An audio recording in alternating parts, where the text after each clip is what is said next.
বরিশাল এবং এই অঞ্চলের লোক মামলা কিছু হলেই মামলা। আমি নিজে ভুক্তভোগী, আমি সর্বনিম্ন যেটা নির্ধারণ করে দিয়েছি তা আপনাদের বলে যাচ্ছি 30 টাকা। নুনিয়াছড়া 6 নম্বর ঘাট থেকে 5 টাকা বেশি হবে, 35। আর একবারে 5 টাকা দেবেন, ওয়ান টাইম। ঘাটে যেটা আগে আপনারা দুবার দিতেন, হিন্দু দিতেন, ওইদিকেও দিতেন, এখন একবার 5 টাকা।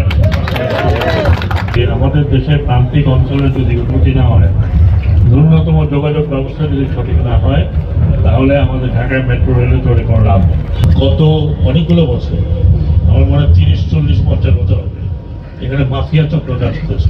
আমাদের বড় ধরনের যে ট্রাক তৈরি হচ্ছে, সেগুলো আমরা এই বছরের শেষের দিকে পাবো ইনশাআল্লাহ। এটা আপনাদেরকে এখানে দুটো হবে।